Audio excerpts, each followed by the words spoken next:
I'll pop the chat. I'll pop the chat for that in the, sorry, I'll put the link to that in the chat so people can see about some of the recovery actions that might be possible for some of the species which are not doing well. Okay, so with that preamble, I'll then hand over to Paul.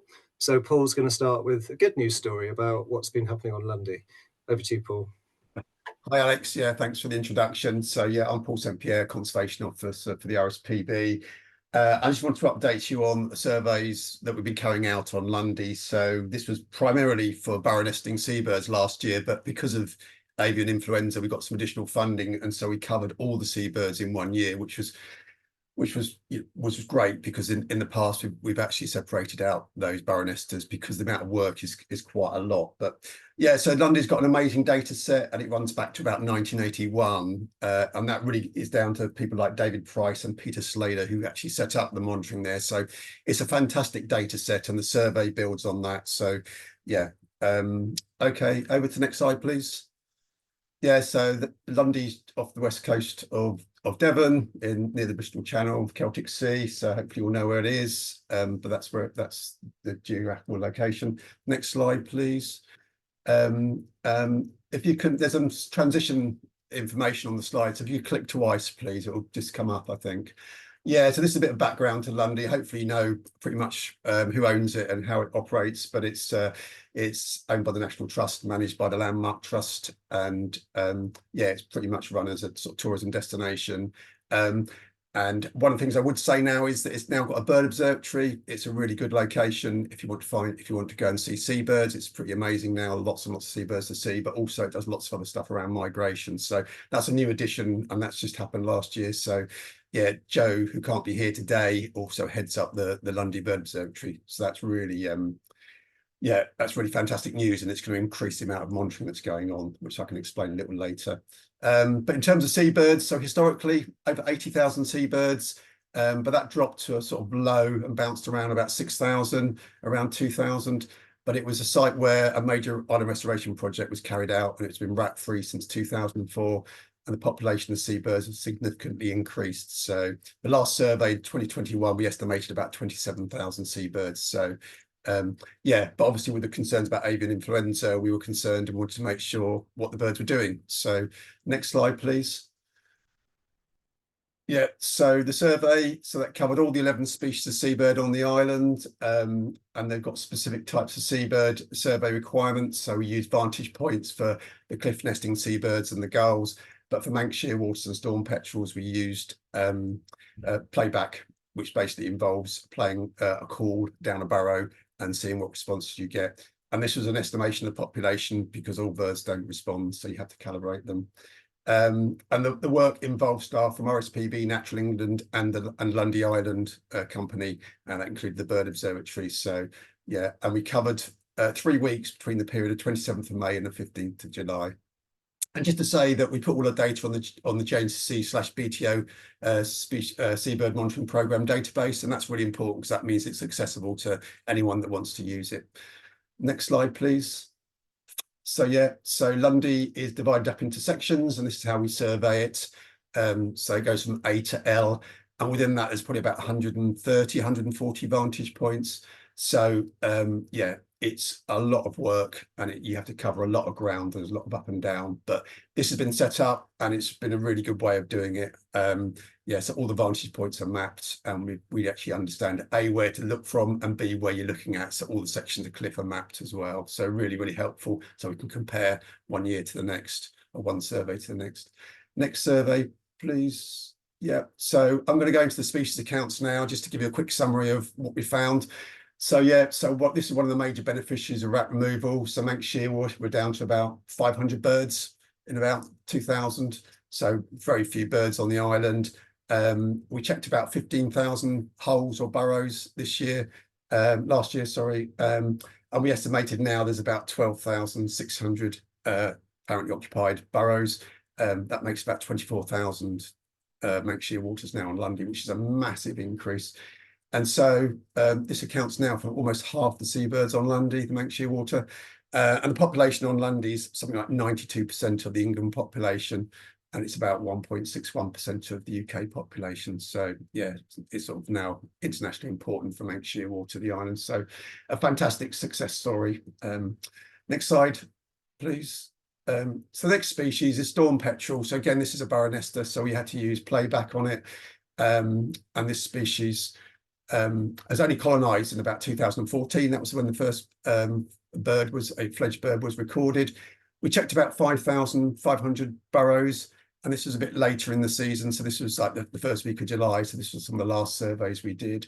And we found a massive increase. So we got something like 161 apparently occupied sites, up from 11 in 2018. So the population is increasing rapidly, and there's huge amounts of potential habitat here for storm petrels. So yeah, again, if there's rats on the island, they don't breed on those islands. So again, yeah, major beneficiary of the rat removal project. So in the case of the storm petrel, we couldn't use a local calibration, and the calibrations we use is one from Musa, which is a site in Shetland. So it's very different potentially in terms of its location, but it has thousands and thousands of storm petrels, which means you can monitor regularly the 100 or so burrows that you need to do to create a calibration. So yeah. So that's the population and change of storm petrel. So do you want to move to the next slide? Yeah. So I've lumped Guillemot and Razorbill together. So if you look at the slide, the population of Guillemot and Razorbill have been increasing rapidly since about 2000. So yeah, really positive news on their population changes.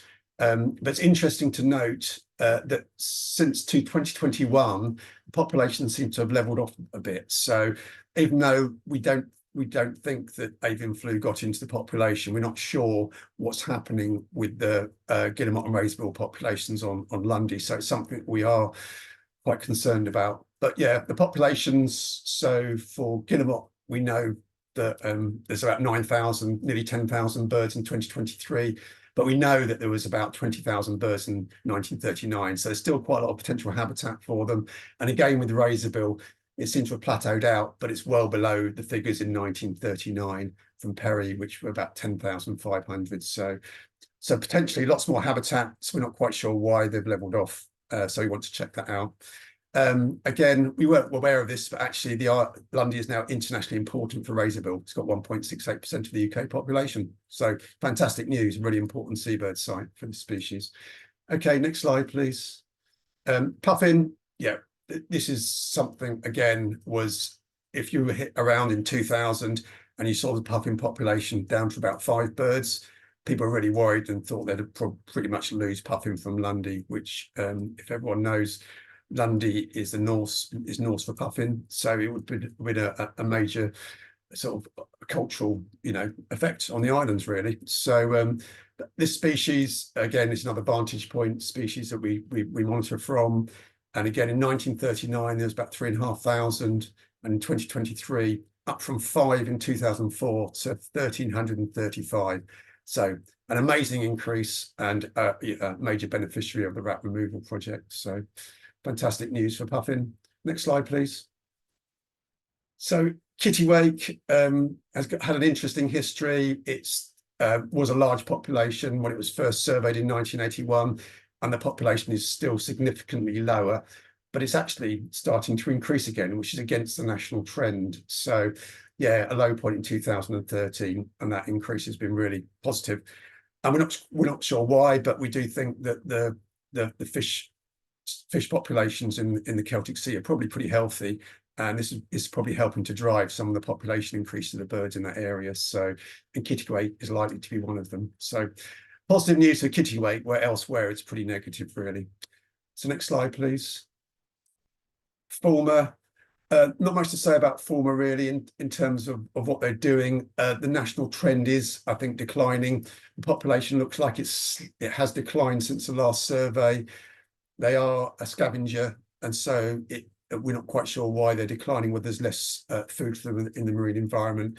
But yeah, the population has had dips and troughs and increases over time. So we're not too worried in the short term. But yeah, the last survey in 21 though was the highest count in the 40-year period of the survey. So the overall population trend is upwards. So we're interested to see what happens next, really, next survey.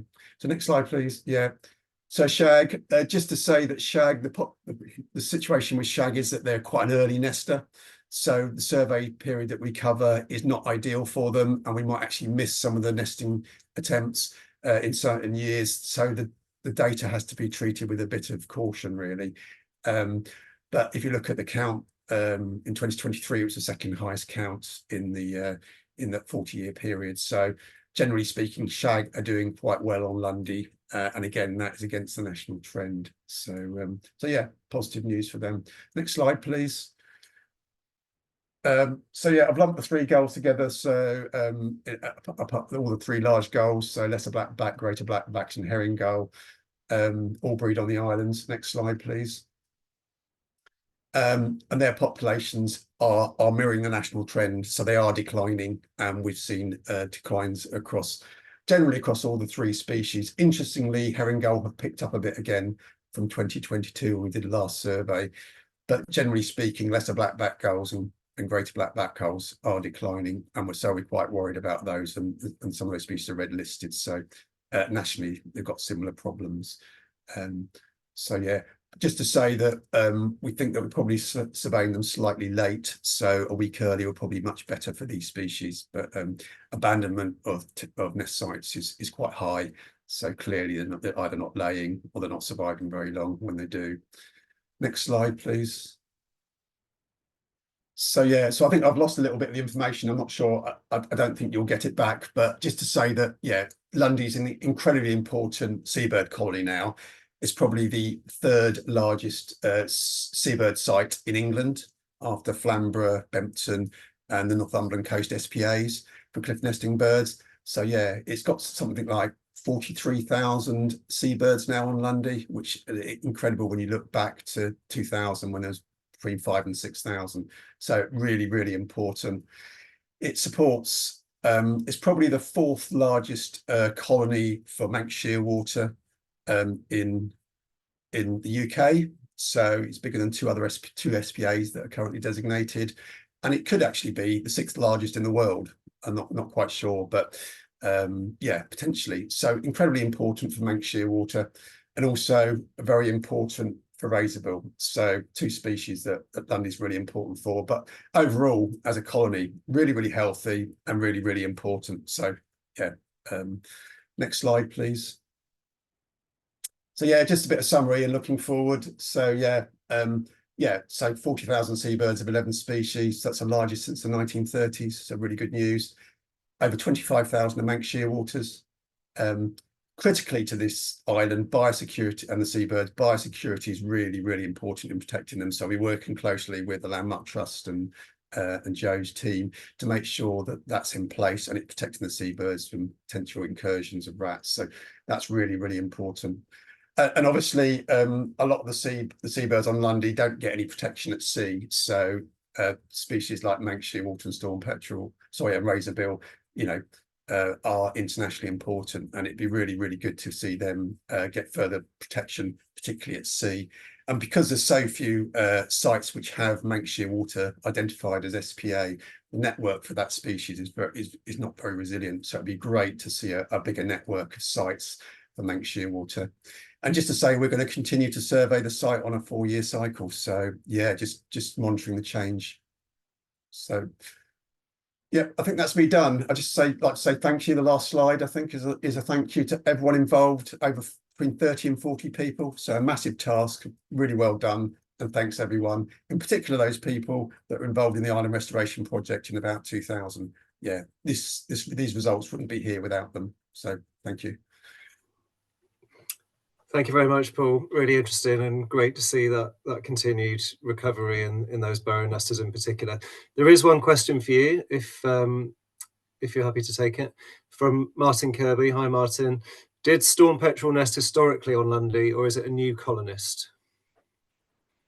Or you're muted. Yeah, that's a good question. We haven't got any breeding records of storm petrel on Lundy, so in theory it's a new colonist.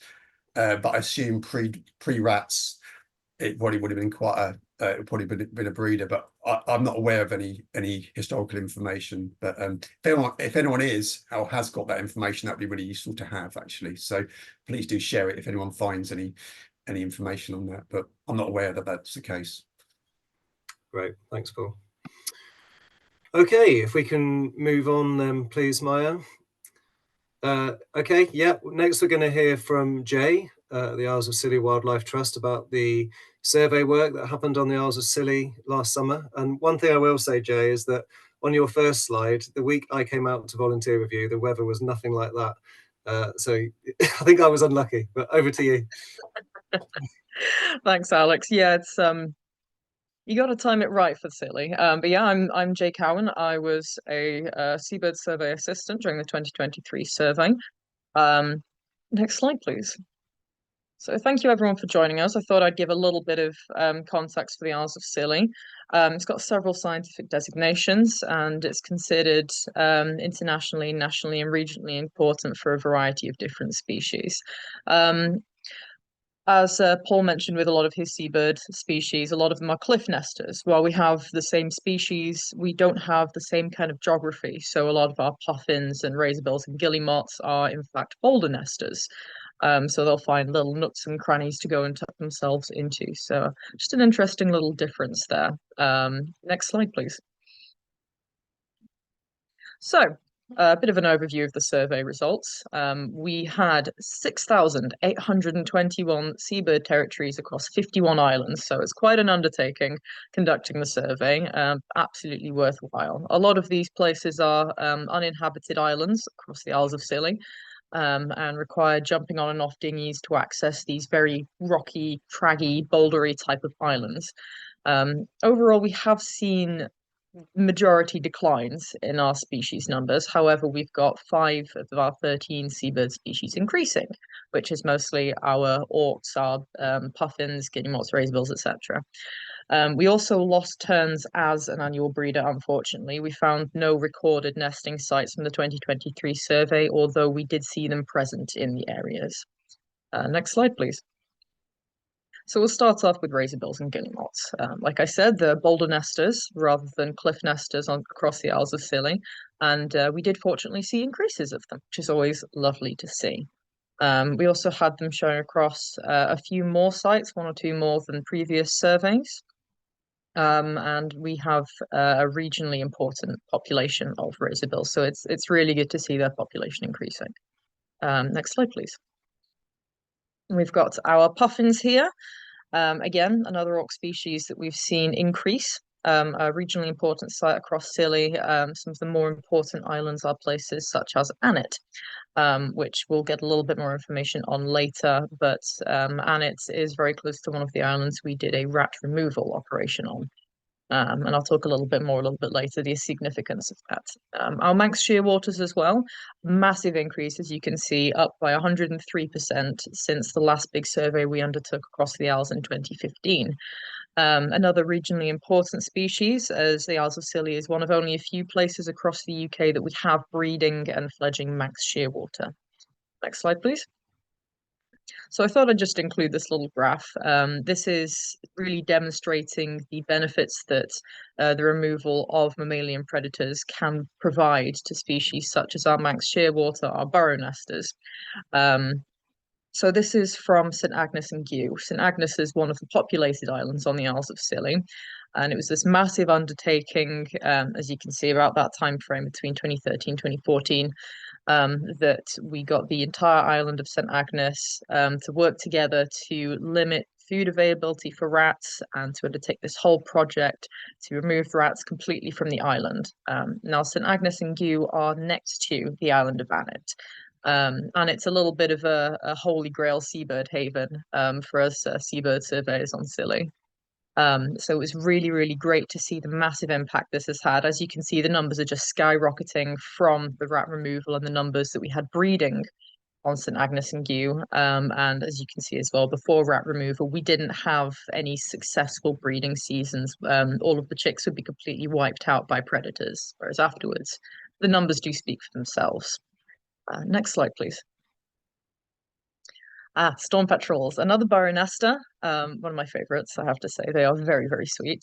The Isles of Scilly has an internationally important population of storm petrels. Again, there's very, very few places in the UK that have breeding and fledging populations of storm petrels. And this is our fifth species that has seen an increase, which again is wonderful to see.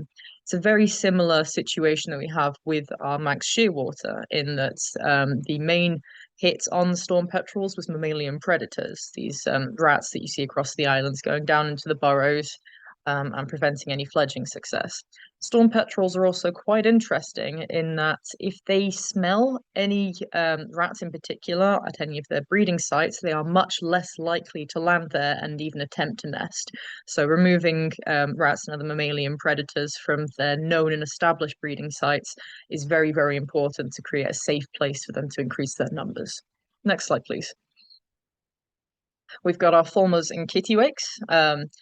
I always say this, it's one of my favorite facts about fulmars. They're actually related to albatross, and you can tell mostly in the way that they fly. They've got wing locking mechanisms, joint locking mechanisms in their wings.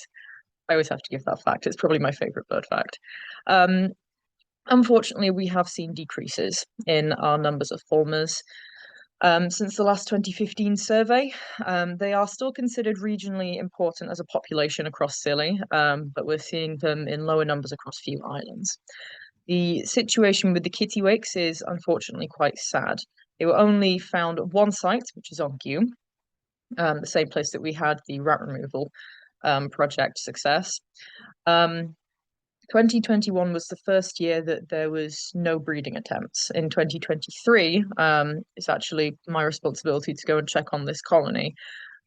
We were able to see some successful nest sites and some chicks hatching. However, it was a very small population, and the all of the chicks that hatched were unfortunately unsuccessful. So there was no successful fledgings for the entirety of 2023 for the kittiwakes on Scilly, unfortunately. Next slide, please. So we've got our gulls. I know people have a little bit of a prejudice against gulls sometimes, maybe not the right word, but they really show themselves in the beauty if you can get to see them in their natural habitat rather than scavenging around for chips and bins. We have a nationally important population of the great black-backed gull, which is the largest species of gull that we have in the UK. But again, unfortunately, we are seeing declines of them. This is mostly due to them being unfortunately hit by bird flu a few years ago, as well as a lower availability of food and the perception of them being generally seen as pests or negative. So a lot of people, unfortunately, can sometimes disrupt their nesting sites, resulting in lower breeding success and etc. Next slide, please. And our third gull species, this one deserves its own slide because it is internationally important population we have on Scilly. Again, despite the decrease in numbers that we have, it is still a significantly sized population on Scilly. So it's facing the same kind of pressures as the other two gull species, the food availability, the difficulties with bird flu, and unfortunately that disruption as well that's seen. Next slide, please. Our cormorants, they are down quite significantly. We only found them on 3 islands at 43 pairs, which it's not a lot. We've never had a large population of cormorants on Scilly. It's always lower levels of cormorants and higher levels of shag that we've seen around. I'll give you a second to have a little giggle about the name shag. As for our tern, we have not had any tern breeding on Scilly in a little while. However, since we have had populations before, the Isles of Scilly is still considered regionally important. I would like to note that we have seen these species around the place during breeding season. However, as far as we were able to find on our surveys, we could not find any established nesting sites. Next slide, please. And there we go, the European shag. I know. A nationally important species on the Isles of Scilly. Again, we have a higher population of them than we do cormorants, which I believe is the opposite to what's usually seen. Again, as the continuing trend, unfortunately, with anything that isn't an auk or a burrow nester, we have seen a decrease in the number that we were able to survey. Next slide, please. So just a little further context, as I mentioned before, the bird flu pandemic that we had kind of set a bit of a tone for the rest of the survey. We had to be very careful about how we surveyed a lot of these islands to ensure we didn't spread potential bird flu across islands. So that it's quite interesting when you get a little team of people walking around in all big white overalls. So that was an additional challenge that we had, but we were able to mitigate all the risks with that. The trends that we are seeing on the Isles of Scilly are mostly in line with the kind of numbers that we've seen reported across the rest of the UK, unfortunately. So while there's maybe one or two outliers with some of the Scilly species, it's kind of the wider story that's matching up. We've got a few things that we're hoping to do in the future, particularly the recreational disturbance program. This is mostly aimed at our ringed plovers, also a little bit of a focus on oyster catcher as well across our beaches. We have one of our conservation officers, Sarita, working to sort of analyze the effect that recreational disturbance has on the breeding of these species. This is things like dog walking along beaches, sunbathers, tourists, etc. So we're really hoping to get a little bit of a better picture as to exactly how the human presence can potentially affect the breeding success of our smaller shorebird and wader species, like our beautiful little ringed plovers. Next slide, please. And I thought it was worthwhile just popping in a little bit of interesting, unusual Scilly sightings. As some of you might know, the Isles of Scilly is a bit of a hotspot for getting some unusual passers-by. The highlight for the previous year would have to be the boobies on the Bishop Lighthouse, which spawned many very humorous social media posts. But we actually had a red-footed booby that was joined by a brown-footed booby for a little while. I'd say that's probably the most exciting sighting that we did get over on Scilly, as well as a number of others. I was privileged enough to see the Scilly record of 139 red kite flying over. I was camping on St Agnes at that point for the seabird survey, and there was this massive cloud of birds flying over, which is quite spectacular. The other highlight I'd like to point out is the bobolink, the first time two were recorded together in the Western Palearctic. Which might not seem very significant, but well, it is. But yeah, we get a lot of interesting sightings on Scilly, so it's always fun to see what might show up. Next slide, please. So that's everything I've got to say on Scilly. Thank you very much for listening. I think I can see a question in there. Let's have a look at that. Indication that avian predation contributed to the lack of fledgling successful kittiwakes in 2023. Yes. What we did for a little while for the kittiwakes was we actually set up what we called the kittiwake cam. This was just a little camera that we set facing one section of the little cliff where they managed to set up nesting. And we were hoping to see if there was any predation and also to kind of keep an eye on some of these chicks as well. When reviewing the footage, what we saw was two separate predators, avian predators, that seemed to find the colony, and that was a peregrine falcon that I saw swoop in and take a couple of chicks, and there was also a lot of crows and corvids that were seen flying back and forth in front of the camera, so it is also highly likely that they were a significant predator of the kittiwake population on Gew. Thank you, Jay. That sounds familiar. Thank you very much. Great. Thank you for that presentation. Really useful and interesting stuff. Next slide then, please, Maya. I think we're going back to Paul. So as Joe can't be here, the Lundy Warden, Paul's kindly stepped in. Thank you, Paul, to tell us, we've heard about the bird numbers, and now you're going to tell us about productivity on Lundy in 23. Thank you. Yeah, so thanks, Alex, again. Yeah, so just to say, I think Joe would want me to plug that they've now got the Lundy Bird Observatory. So yeah, that's been a big change, and that's enabled them to do a lot more monitoring, but they do carry out productivity monitoring on an annual basis. This has varied over every year, but what they're basically doing, they've got a selected number of species that they cover And we've been working with them to try and increase that number, because obviously it's good to get productivity on all the seabirds that they've got there. It's just a quicker way of understanding what's happening with the population, really. So, and a lot of this information was collected by Luke, who was an assistant warden, but he was actually a volunteer. So, but he was the Lundy Bird Observatory assistant warden, so he did a lot of the work. So, yeah, some really, and they've got a team of volunteers that have done a lot of this work as well. So, just to sort of thank them. Next slide, please. So yeah, Puffin is one of the sites that they've been monitoring for quite some time. So here's some graphs. There's a few gaps in the information, and there is a bit of a gap, a drop in 2022. And when I spoke to Joe, I just asked the question why that was, and he wasn't really sure. And because it's heavily reliant upon volunteering, he wasn't sure whether that may have had an effect on the quality of the actual the work of the information that was produced. But yeah, they cover Jenny's Cove, which is the most important sector in the whole of Lundy, and they had something like 264 burrows occupied and fledged 179 young. So productivity of about 0.68, which is pretty reasonable for Puffin, I think. So yeah. And if you notice that 2022, yeah, reduced survey efforts, so they didn't get the results they want, the information they wanted. Next slide, please. So this guillemots, again, that's slightly further north outside of Jenny's Cove on St Mark's Stone. And again, this is the monitoring since about 2012.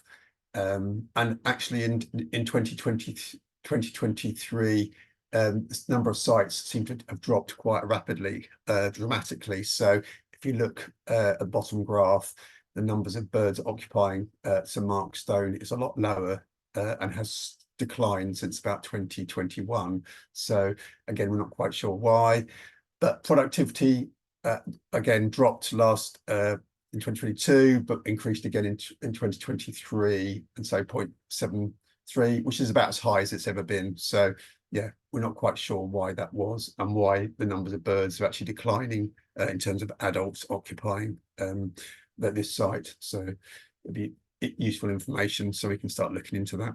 Next slide, please. So Kittiwake, yeah, the information on Kittiwake. This is a place called Aztec Bay, and again, they've got about 74 nest sites. This is a bit lower than 2020. The birds do move around on the island, so they have been. It's not just a case of birds just disappearing; they are moving between colonies, so it's harder to just base information on one site within the whole of the island. But yeah, fledged 83 and productivity was quite high, 1.12. So clearly there's quite a lot of food out there, which is really important for this species. So yeah, and maybe driving declines elsewhere. So that's good news for them. Next slide, please. Former. So this is Gannet's Rock. It has quite a lot of the former. It is on Lundy, breed on Gannet Rock, which is on the east side. They've got about 24 apparently occupied sites. Fledged 10 chicks and a productivity of 0.42.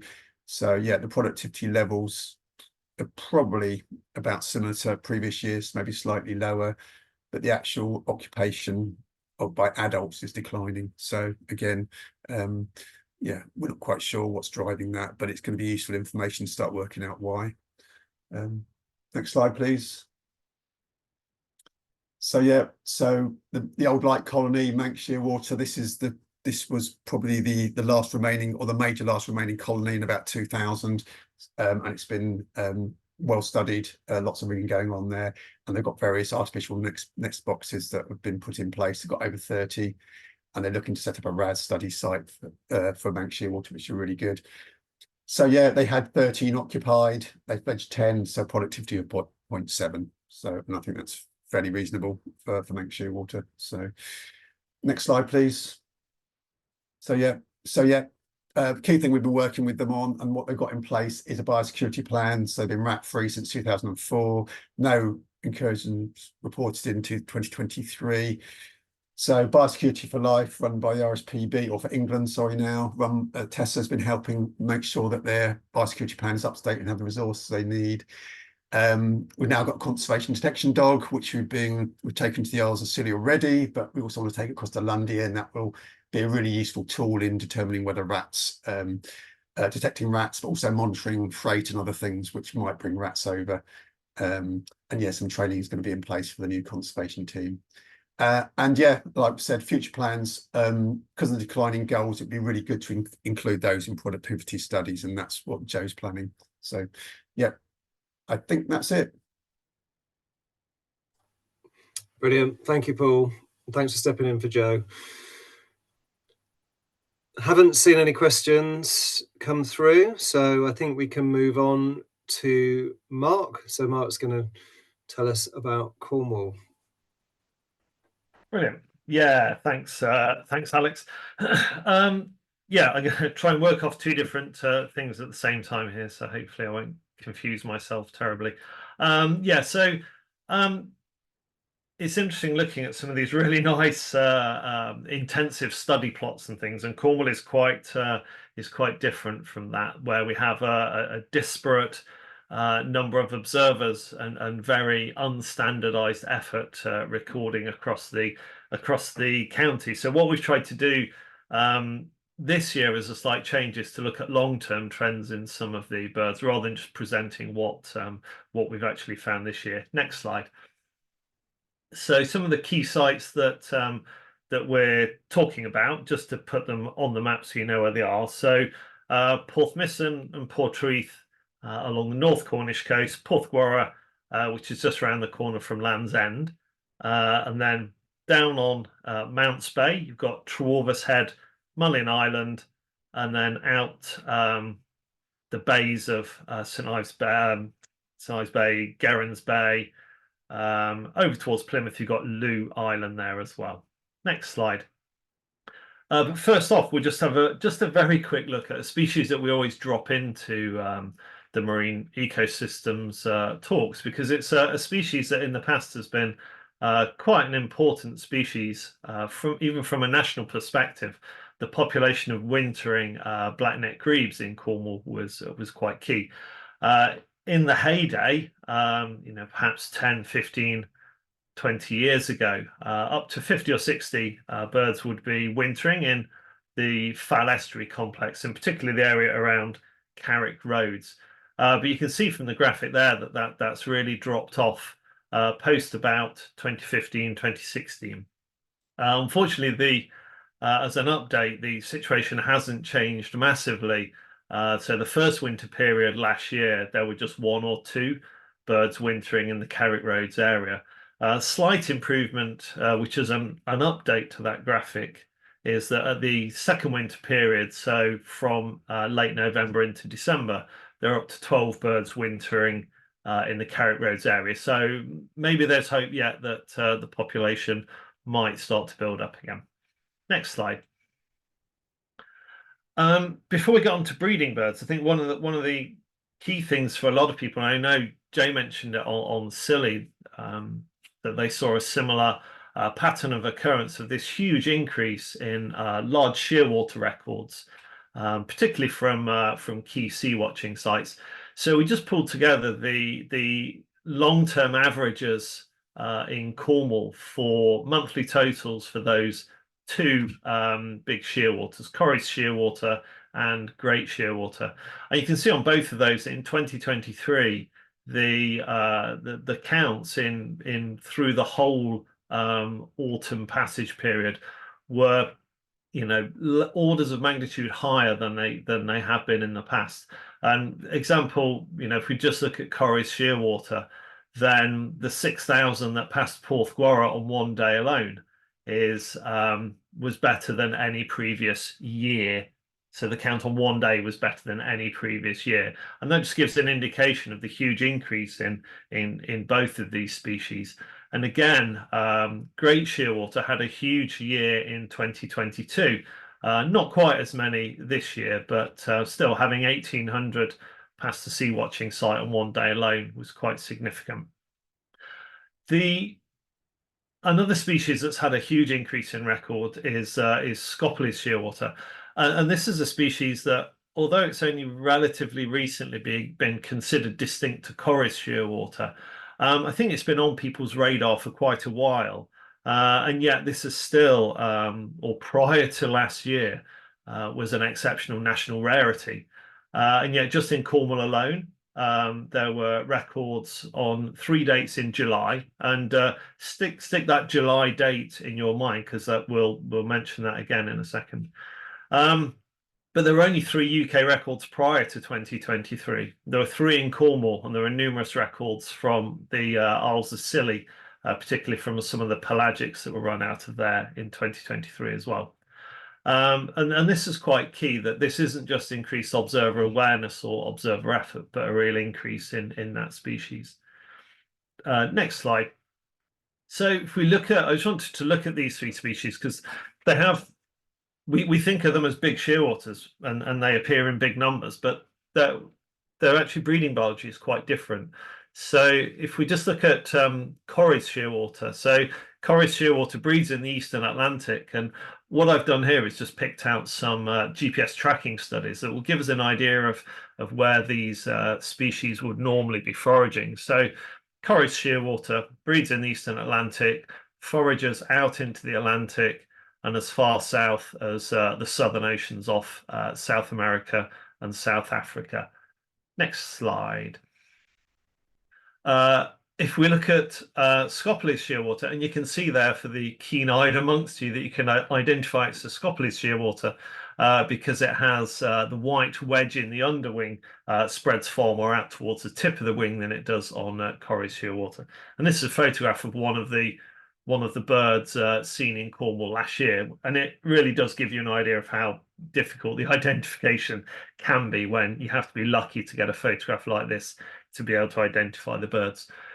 So Scopolis shearwater is used to be known as Mediterranean Corrie's shearwater, and you can see from the tracking studies there that although the pattern seems similar, these are actually birds that are breeding entirely within the Mediterranean, which is of interest from our point of view as to where this big increase in records may be coming from.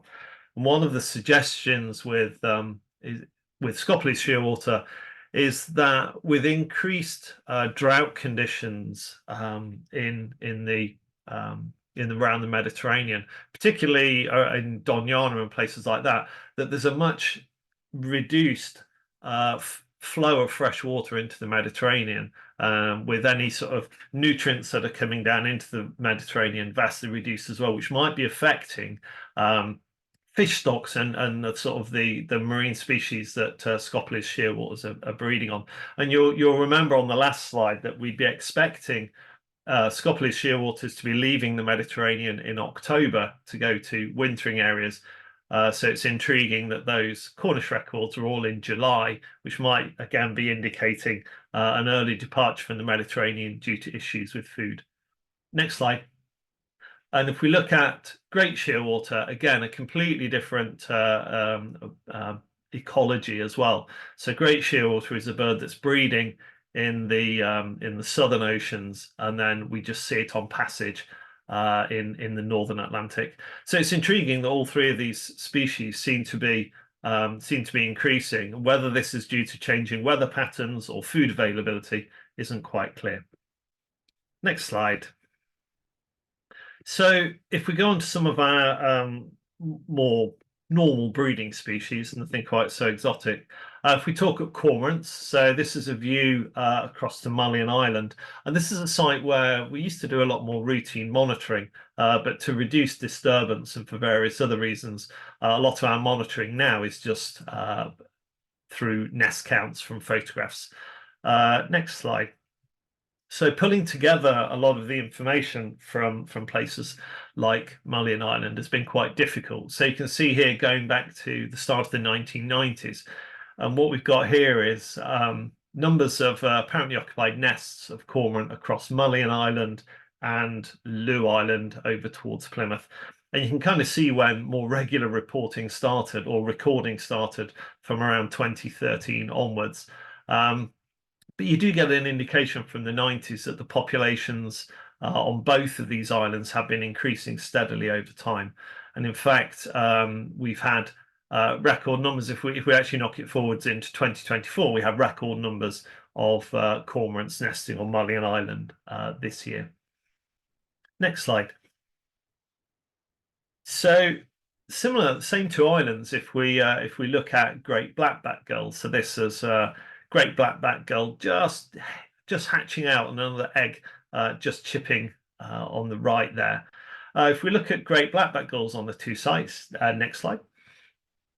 Then again, the data's a little bit patchy, but we have a lot more information from Lew Island than we do from Mullion, partly because of a much longer running study in conjunction with the Bird Club and Cornwall Wildlife Trust on Lew Island.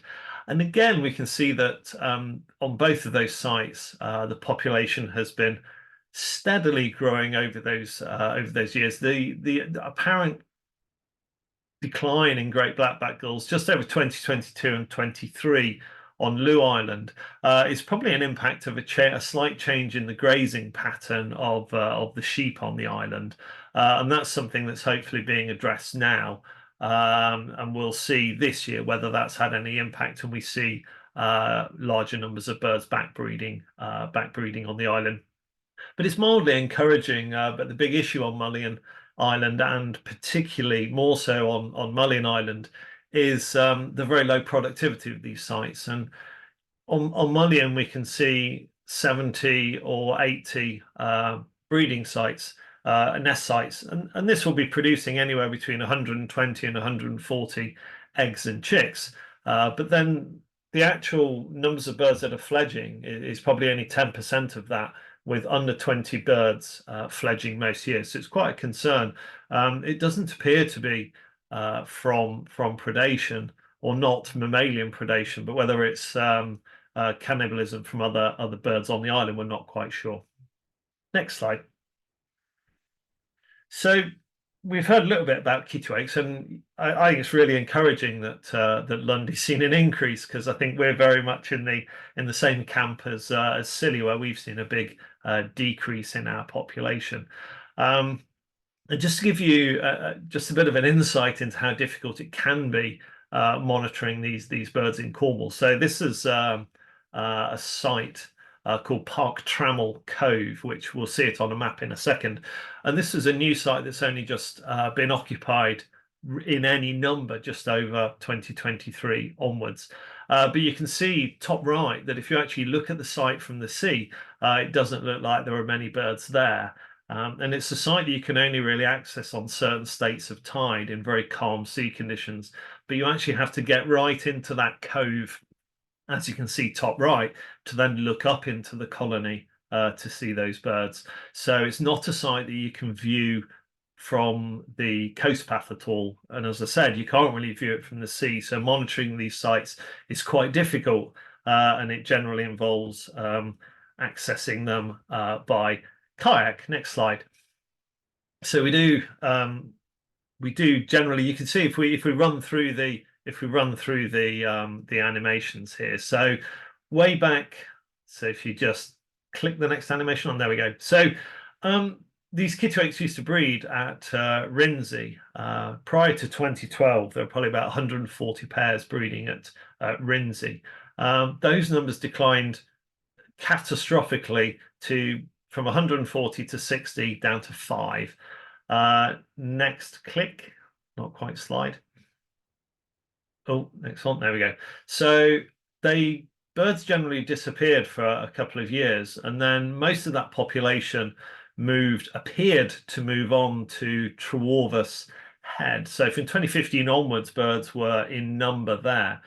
And interestingly, although we still had probably about 150 to 200 pairs along a couple of different sites at Trewarvus Head, these weren't necessarily all birds from Rinsey, because we had a colour mark population at Rinsey, and a lot of our colour-winged birds from Rinsey didn't reappear at Trewarvus Head. So although some birds from Rinsey had moved along the coast, a lot also seemed to have disappeared. So since then, the population continued to move along. Next click. So birds then moved to colonise a site called Trequeen from 2019 onwards. And then the last click will show us Park Trammell Cove, where birds really colonised for the first time in 2022, and only in any number since 2023. So you can see there that birds have essentially moved almost 3 kilometres along the coast, which can make as I said, can make monitoring these populations rather difficult. Next slide. So you can click through. I think there's probably a couple of other animations. So yeah, so we're going out with kayaks and kayaks with ladders, and you don't want to see our risk assessment for having to do this work. But we're paddling out by kayak from Porthleven, where there's a nice sheltered harbour, unless you're in the storms of last week when it wasn't very sheltered. You can see bottom left as well that sometimes it's a little bit too much hard work for some of the team members. So that's my partner Kerry not putting in the effort she should recording. But we run where we can access these sites. We continue to run a colouring project on kittiwakes, and where we've not managed to ring that many birds in recent years due to very, very low productivity, we're still getting some really useful information on our returning adults. But across Cornwall, if we go on to the next slide, although we see a very mixed picture, you'll get the idea from this slide. So this is for essentially the four main key areas. Our most successful site, really, Porthmeson, with over 350 pairs most years. But again, you can see how that's declined in recent, just over the last couple of years. We've merged Rinsey and Trewavas together to kind of consider them as the same kind of population, where we're talking up to 150 pairs along that section of coast. Newquay in light blue has crashed, and there have been no birds in Newquay now for the last 3 years. And then lastly, we've got Portreath, which is a site that we can't access for ringing, but we can quite easily access for nest recording. And it's really Porthmeson and Portreath that we get most of our productivity information from. Sadly, Portreath again produced 0 chicks last year, and similar to what happened on Scilly, we could see that this was partly due to predation at the egg stage by ravens early in the year, and then predation by peregrines later in the year.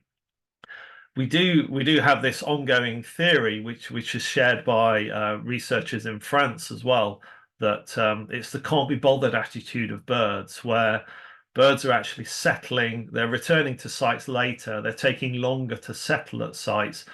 Once they're actually settled, they're less tied to a nest site. So if there's any disturbance or any predation event, then birds will just leave the colony and sit on the sea. Whereas in good years, birds would have come straight back into the colony, and that would have deterred further predation.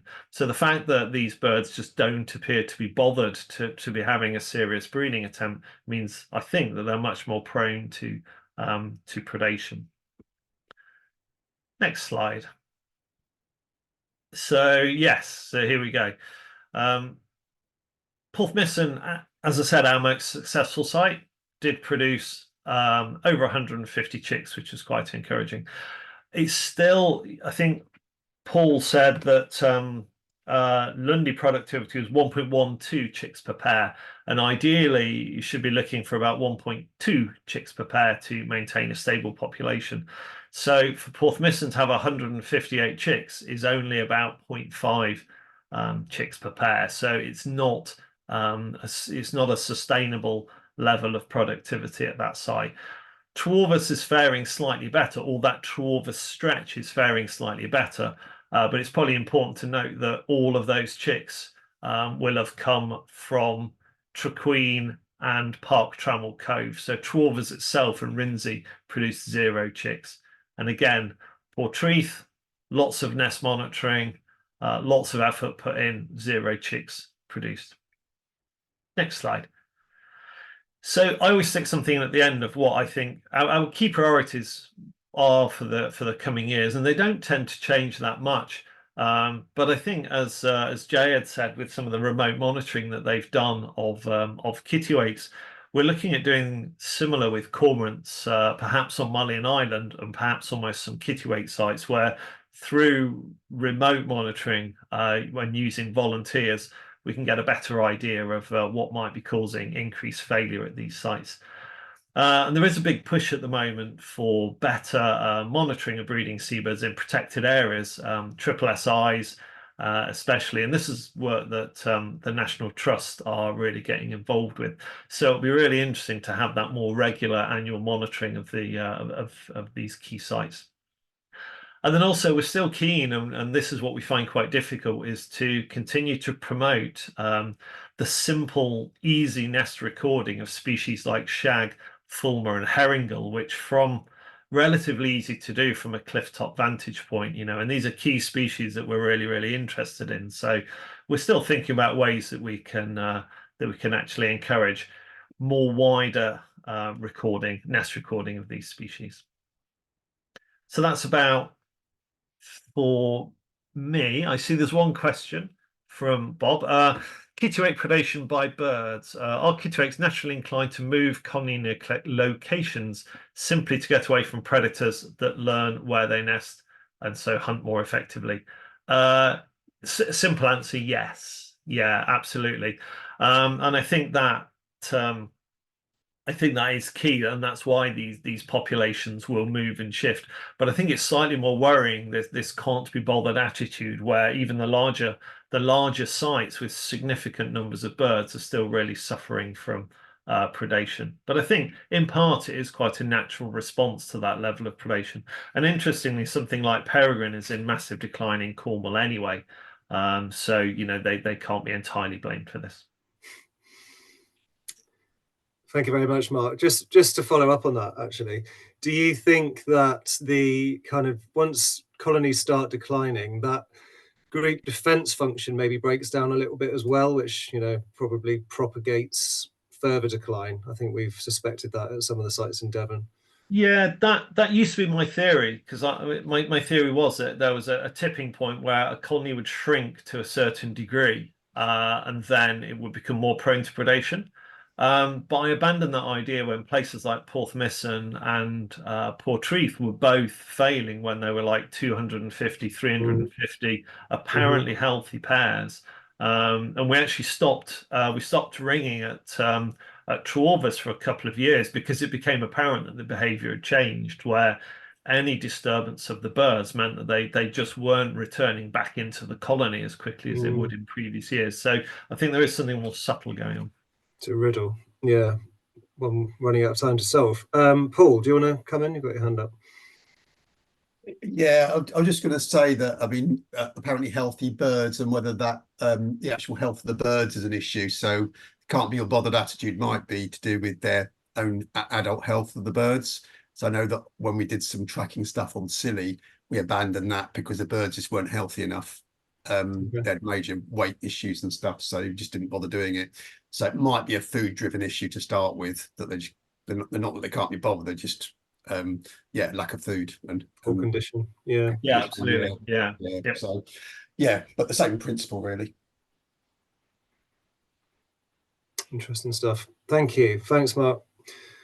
Okay, so I'm going to mop up what's left really around the region, and starting off unusually with a jaunt into Somerset. There aren't really very many seabird colonies in Somerset, and this one I guess is a bit dubious. It might have been called Avon back in the day. Steepholm, so it's an island in the Bristol Channel. Its sister island is called Flatholm. That's just across the border into Wales, but Steepholm is in English waters. As you can see, it's a steep island, as its name suggests, vegetated cliffs. If you go to the next slide, please, Maya. It's not monitored regularly, so it hasn't been monitored since 2018. That was a team of Natural England staff who went over to visit as part of the seabirds census, and again, Natural England colleagues went back to Steepholm in 2023. As you can see, the vegetated cliffs, you maybe can't see in the picture, but they do have gulls and cormorants nesting on them. So you have to get the boat to go around the island to take pictures of the cliffs or to count the birds in real time. And then on the top of the island, the plateau is where most of the gulls, certainly where most of the lesser blackback gulls nest. And it is very vegetated, as you can see in that picture on the left.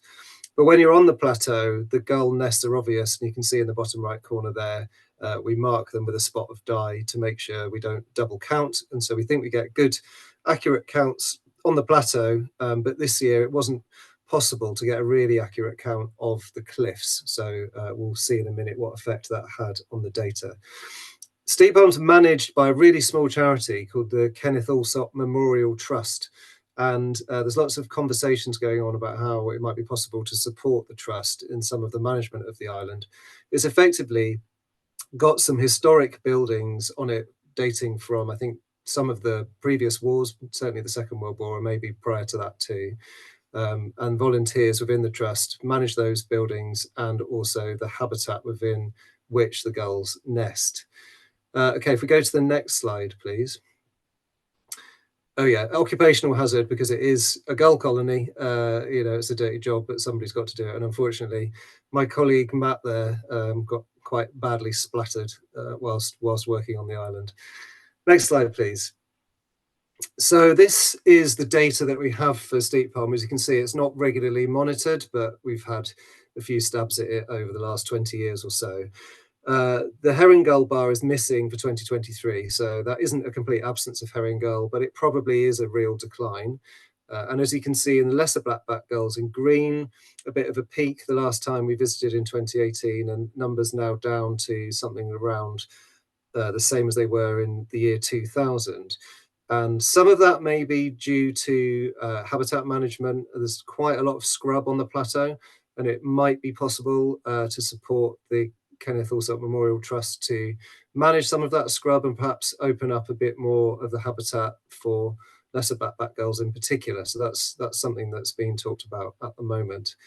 And then there are smaller numbers of cormorant that do seem to be down, but it is difficult to count the cliffs. And also the visits are usually made at peak time for gulls, which is, as Paul I think said earlier, not peak time for shags and cormorant. So we may be underestimating them.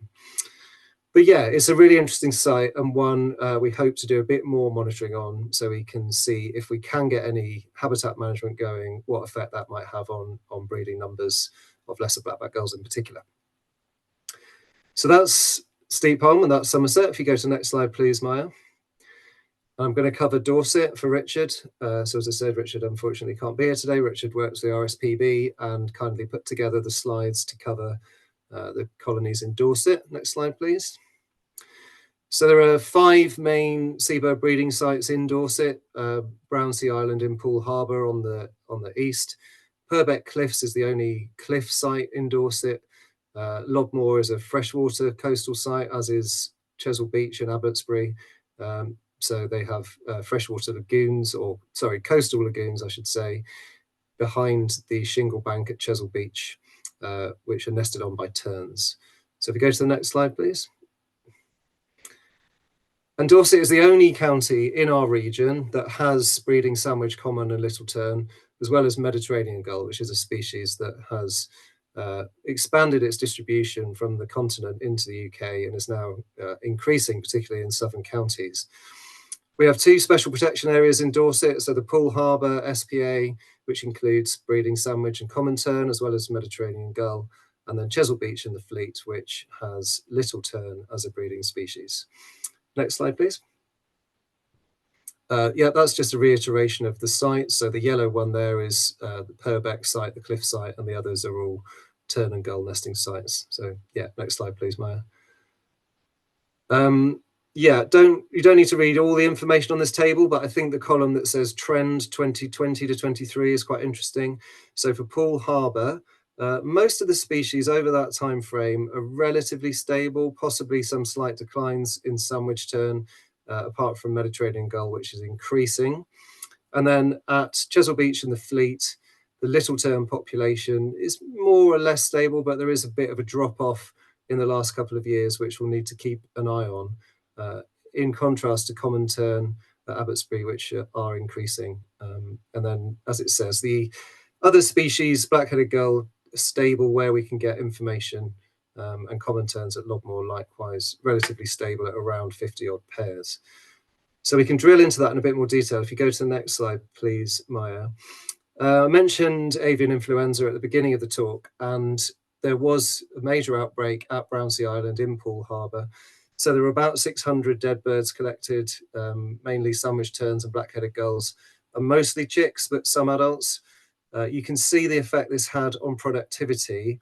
Of the 152 sandwich tern pairs nesting, only 26 fledglings, which is 0.17 chicks per pair. And for contrast, in 2022 and 2021, that was 0.9 chicks per pair and 0.7 chicks per pair. So quite a big impact on breeding productivity of sandwich tern.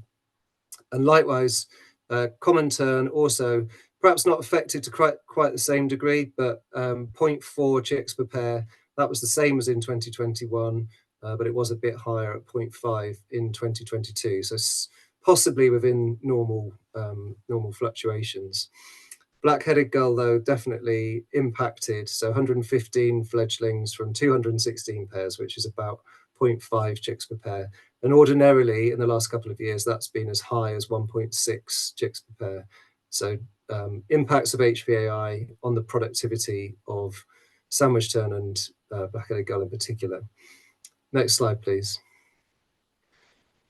So as well as Brownsea Island, there are some other non-tidal islands within Poole Harbour, well, mainly non-tidal islands within Poole Harbour. They're nested on by species including black-headed gulls.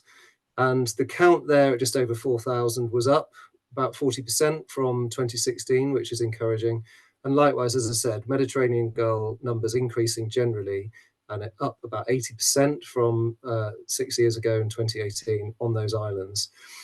Part of that increase has been helped by a change to the licensing of the removal of gull eggs from those islands. So previously they were licensed to remove some of those eggs for the restaurant trade in London, and because of declines in those species, that practice has stopped over the last few years, and that's led to concurrent increases in the species nesting there. But there is a big threat from climate change and from sea level rise. So one of the islands, the smallest island there, which previously held good numbers of black-headed gulls, now regularly inundated.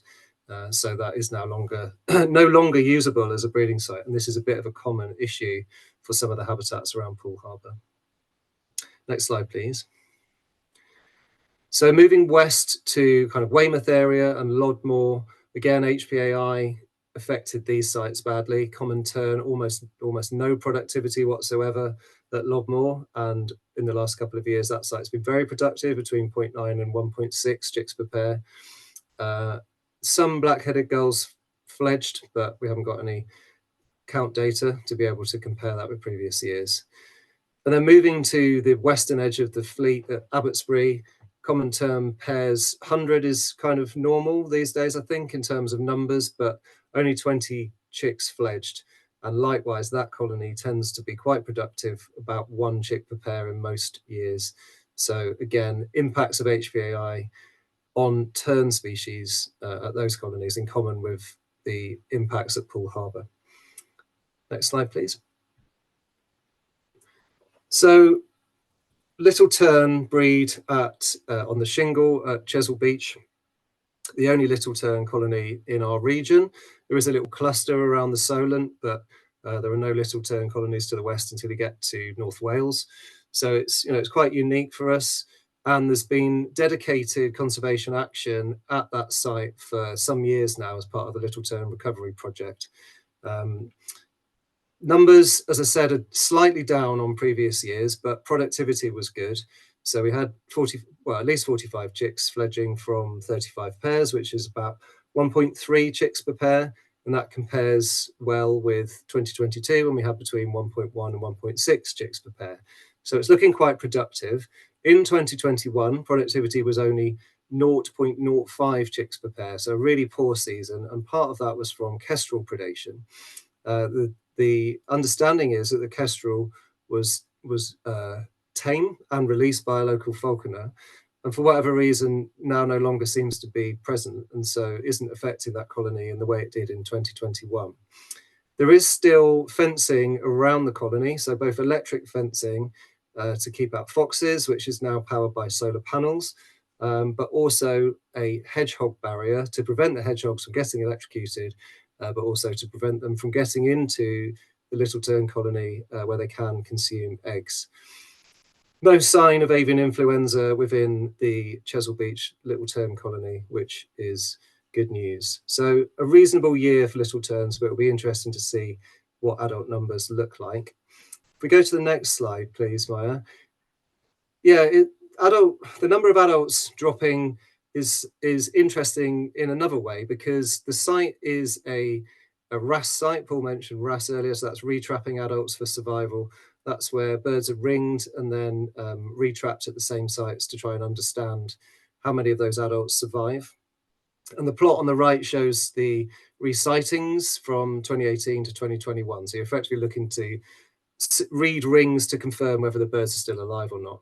And the adult survival rate seems to be good. So 92% compared with that study from 1998, a wider study, which reckoned about 90% survival for adult little terns. So the Chesil Beach little tern adult survival seems to be good, and productivity also seems to be good. What we don't understand is sub-adult survival. So birds that haven't yet reached sexual maturity tend to die more readily than adult birds, and we don't have any data on that. And that's, that would be useful, because then we can model population trend and predict where those populations might go in the future. So that's a bit of a missing data point. Next slide, please. Onto the cliff nesting birds in Dorset. So a very similar story, I think, from what we heard from Jay and from Mark and from Paul. So guillemots and razorbills increasing at these sites between Old Harry Rocks and St Aldham's Head, but nearly every other species not doing well. So puffins down to possibly 3 pairs, and there's some investigation there from the National Trust about whether rat predation might be responsible for suppressing that population.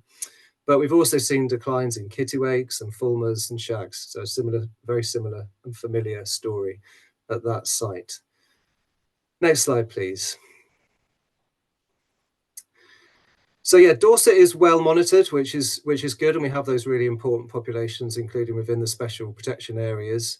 But they are dependent on conservation activity, and the Little Tern Recovery Project is a great example of how effort has really turned around the fortunes of that colony, and hopefully it can continue to grow. Site restoration is interesting. So I mentioned Poole Harbour. There are other sites to the east of Poole Harbour along the Solent where there's a lot of interest in restoration of habitat, and it's important to make sure that those populations are connected. So Richard has wondered here about whether there's potential for site restoration further west, and of course there are beaches which could be suitable, but likely very heavily used by humans. Next slide, please. Oh, sorry, I think there was another one there, Maya. Just go back up one. Thank you. Yeah, so Richard has wondered here about site protection. Obviously, we have the special protection areas. I think those ones at the moment, or at least Chesil at the moment, ends at low water. So is there a possibility or a requirement for protection of the marine areas as well, which is the case for Poole Harbour? As I said, little tern sub-adult survival is an interesting thing that would be useful to get some handle on. And coming back to the Poole Harbour sea level changes, Brownsea Lagoon is I think predicted to not be a lagoon at some point in the future because of the sea level rise that's happening as a result of climate change. And there are a lot of management questions there about what happens with that site, which is really important for breeding terns and Mediterranean gulls, as there is for the other low-lying islands within Poole Harbour. Okay, so I think that's it for Dorset. If you go to the next slide, please. Thank you, Maya. And we'll come on to Devon. It's mainland Devon. So we heard about Lundy, which is obviously the major colony within Devon. There are a few mainland sites that are monitored as well. So I'll just give a brief update on what's happening there. Next slide, please, Maya. So this is a colony at Strait Point near where I live in Exmouth, and Ruth Porter does a lot of work at this site. So thanks to Ruth for putting these slides together, and I help Ruth with that monitoring. If you go to the next slide, please. You can see the recent counts both in the graph at the top and in the table at the bottom. 2023 saw another drop in both abundance and productivity. So when Ruth and I first started monitoring this colony around about 2019 or 2020, well, actually it must have been 2020, numbers looked pretty healthy and productivity was reasonably good prior to that.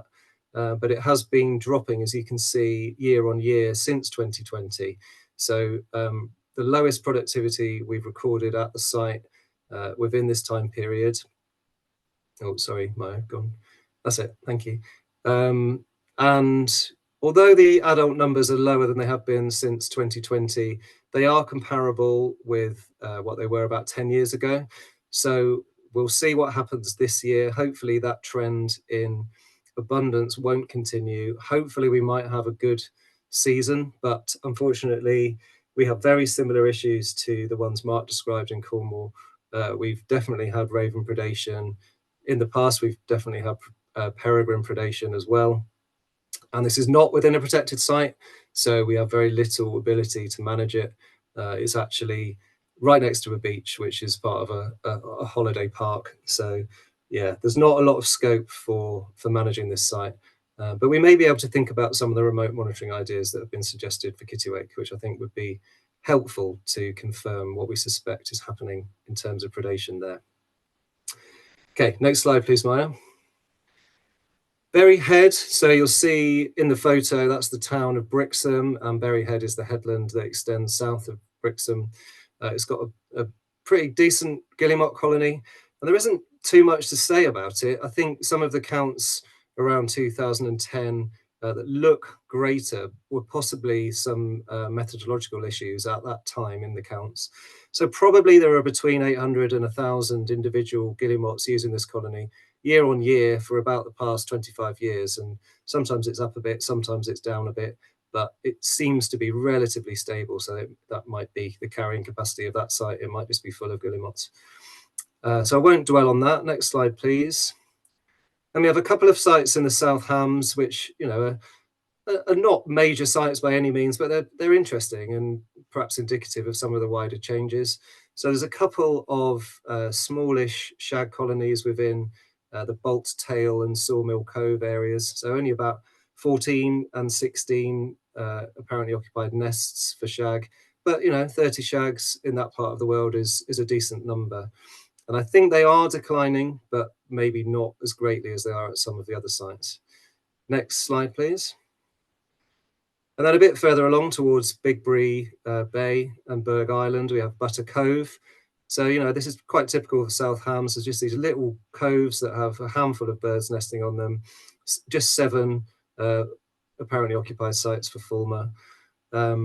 And the other thing to say about this site is in 2000, it had 14 herring gull pairs. It's now got 7. So again, it's the familiar story of declines in some of the gull species at some of these remoter breeding sites. Next slide, please. And then, yeah, the final site to update on is the West Exmoor Coast and Woods site. So it's a fantastic site. It's geologically amazing. It looks stunning, and it's got a little decent seabird breeding colony as well. But it's not regularly monitored. And if someone does have a kayak or a paddleboard or something and fancies on a nice day going along that coastline, you won't regret it, and it would be fantastic to get a bit more information on how numbers are changing. So I've highlighted in the table for guillemot, fulmar, great blackback, cormorant, herring gull, kittiwake, lesser blackback, razorbill and shag, where the peak counts have occurred over the last 25 years or so. And a couple of those, you can see fulmar and kittiwake are the most recent years that we've surveyed it. So, you know, it looks like potentially something good happening for those species. Interestingly, guillemot numbers are a bit down at this site, certainly compared to 2016, and the same with razorbills, but still, you know, still decent numbers of those birds at that site. Herring gulls, you can see, are about, well, interestingly, about half what they were in 2008, but about the same as 2001. So not sure what's happening with the trend there. If you go to the next slide, please, Maya, you can see the change since Seabird 2000. So since the last census, the average count all of those species look like they're up since 2000, apart from cormorant and herring gull, which have both undergone declines. So quite interesting patterns that have been drawn out across the talk today. Although most species seem to have common patterns of change, there are just a few sites here and there which maybe are bucking the trend, although we don't really know why. Okay, next slide, please, Maya. And I've just tried to pull together a bit of an overview of kittiwakes in particular, as we've talked about that, I think, at all of the sites on this call. And you can see this mixed bag, really. You can see the red triangles, kittiwakes on Lundy. Excuse me, it seems to be increasing, as Paul said, since 2013. And likewise at West Exmoor Coast and Woods, so two sites very close to each other, both apparently on the increase over the last 10 or 15 years or so. Whereas the site Mark described at Porthmiston on the decline, as well as Strait Point also declining. So yeah, a real kind of mixed picture. And then we've got the sites like Goo and St Aldham's Head, which are kind of clinging on with very small numbers of kittiwakes, but for how long remains to be seen. Next slide, please. So yeah, we're nearly at the end now, but I thought it was worth just putting in a couple of screenshots from the Seabirds Count book. We've talked a lot about declines in herring gull, and you can see in the map on the left, the squares in red are where we've seen declines since 2000, and that's obviously replicated across most of the UK, not in Ireland, interestingly. But what you can see on the right is a presence-absence map of herring gulls across all of the habitat within the country. So obviously this includes urban habitats. And there's undeniably been changes, massive changes in the behaviour of herring gulls and the nesting preferences of these birds, as there has been for lesser blackback gull. And that's reflected in that great photo from Kevin O'Donoghue there, which is in the Seabirds Count book. I think he took that in Paignton. But they are nesting pretty much anywhere they can in some of our towns and cities. So it's important to have that context in mind. And next slide, please. A bit of national context as well for some of the species that we've been talking about. So you can see Fulmar on the left. Again, the red squares are the decline and the blue squares are the increase. And we do have a couple of sites that apparently have seen a bit of an increase since the last census in 2000. But actually, the main pattern you get from that is that Fulmar are really decreasing everywhere. And so where we see declines in southwest sites, that's probably in step with what's happening more widely. Likewise for shag in the middle diagram, declines all across the southwest, but also up through much of Western Britain. And then finally, guillemot on the right, that's a really interesting one. We see this pattern of increase around the southwest, up into Wales, parts of southwest Ireland. But when we get to the polar opposite part of the country, the Northern Isles of Scotland, we see enormous declines. So, we can speculate why that might be, changes to food populations or climate change or, other reasons. But what we're seeing in the southwest is probably in step with our wider regional trend, which I think is useful to bear in mind. Next slide, please, Maya. Yeah, nearly there. Just want to make a plug for the seabird monitoring program. So all of our data that's collected go into this database. It's run by the BTO in conjunction with JNCC and RSPB. All the blue dots on that map are sites where we don't have any data. And when you zoom in further, some of those green dots also go blue. So there's plenty of gaps. If people are interested and want to volunteer to collect seabird data, then I guarantee you'll find somewhere within reasonable distance that you can monitor. And of course, the more data we have, the better, and the better able we are to understand change. Next slide, please. Okay, yeah, just wanted to mention water birds. So we always market this as a marine and coastal bird webinar, but we always talk about marine and we hardly ever talk about coastal. So I just wanted to say thanks to Pete Ray, actually, the Devon Wetland Bird Survey local organiser, who does a great report on our county and comes up with plots like this. There don't seem to be anything noteworthy or remarkable about these plots. They look about what we'd expect. We get, about 50,000 wildfowl, waders and gulls combined in the winter. That ebbs away in the summer and then comes back in the autumn. But the Wetland Bird Survey website, which is again run by the BTO, has so much information. It's really, really interesting and useful if you want to know what's happening with with coastal birds, with estuarine birds, both at high tide and low tide. You'll be able to find what you need on there. And we've just done the X at low tide this winter, so that might be something we report back on next time round. Next slide, please, Maya, which I think is probably the last one. Yeah, so just to reiterate Mark's point, we've had a couple of themes emerging from today. So, you know, increases in burrow nesters, increases in auks, declines generally in gulls and shags and fulmar, and then this incredible influx in 2023 of southern breeding shearwaters into our countries. That really fascinating suggestion from Mark that this could be due to changes in the Mediterranean brought on by droughts in those countries and fewer nutrients entering the waters in which the shearwaters would usually forage. I think it's something to really consider, and you know, let's see what happens in 2024, whether this becomes more of a norm or a one-off event. I think that's it, Maya. Thank you so much to all the presenters, and thank you so much to everyone for listening and hanging on for the hour and a half. We're almost exactly on an hour and a half. Any interesting observations that people have, by all means, send them to me, and we can incorporate that into our report for 2023. Thanks, Maya. Well, thanks very much, everybody, for attending, and hopefully see you all at the event in, where is it, April still? Yeah, 26th, yeah. Yeah, 26th of April. Have a great weekend. Enjoy the sunshine. Bye, everyone.